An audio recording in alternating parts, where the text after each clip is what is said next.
AP ముఖ్యమంత్రి చంద్రబాబు బుధవారం కలెక్టర్ల సదస్సు నిర్వహించారు.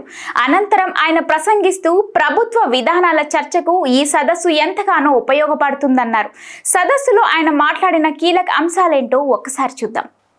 ప్రతి సంక్షోభంలో అవకాశాలు ఉంటాయని, ఆ పరిస్థితి నుంచి అవకాశాలు సృష్టించుకోవడమే నాయకత్వమని అన్నారు సీఎం చంద్రబాబు. ప్రజా చైతన్యమే ప్రజాస్వామ్యానికి శ్రీరామ రక్ష అన్నారు. లోకేష్ కృషి వల్ల విశాఖలో గూగుల్ కంపెనీ ఏర్పాటుకు ఎంఓయూ కుదిరిందని, గూగుల్తో ఎంఓయూ వల్ల విశాఖలో అధిక అభివృద్ధి జరుగుతుందని తెలిపారు. హార్డ్ వర్క్ ముఖ్యం కాదు, స్మార్ట్ వర్క్ కావాలని అన్నారు. తప్పు చేసిన వాడిని ఎట్టి పరిస్థితుల్లో చట్ట ప్రకారం శిక్షించాలన్న చంద్రబాబు, గత 5 ఏళ్ల వైఎస్ జగన్ పాలనలో రాష్ట్ర బ్రాండ్ బాగా దెబ్బతిందని అన్నారు.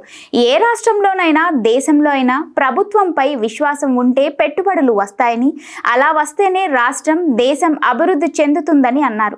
ప్రభుత్వంలో స్పీడ్ ఆఫ్ బిజినెస్ ఉంటేనే పెట్టుబడులు వస్తాయన్న చంద్రబాబు, గతంలో ఎన్నడూ లేని ఇబ్బందులు చూస్తున్నామని, రాష్ట్రానికి 10 లక్షల కోట్ల బకాయిలు ఉన్నాయని, ఇంకా 1 లక్ష కోట్ల బిల్లులు చెల్లించాల్సి ఉందని అన్నారు.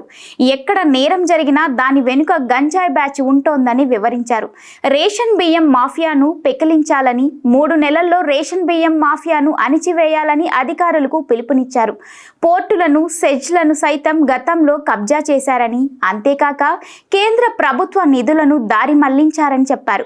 కూటమి సర్కారు నూతనంగా 20 విధానాలు తీసుకొచ్చిందన్న సీఎం, 20 లక్షల మందికి ఉద్యోగ అవకాశాలు కల్పించేలా కృషి చేస్తున్నామని, అమరావతి కోసం ఇప్పటికే 31,000 కోట్లు సేకరించామని తెలిపారు.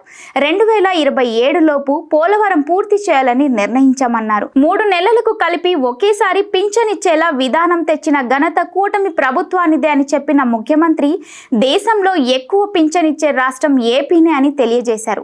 ఇతర రాష్ట్రాల్లో మనం ఇస్తున్న పింఛన్లో సగం కూడా ఇవ్వలేదన్నారు. దీపం 2 కింద ఇప్పటికే 40 లక్షల మందికి ఉచిత గ్యాస్ సిలిండర్ల పంపిణీ పూర్తి అయిందని, వచ్చే ఏడాది స్కూళ్ల ప్రారంభం నాటికి టీచర్ పోస్టుల భర్తీ చేస్తామని తెలిపారు.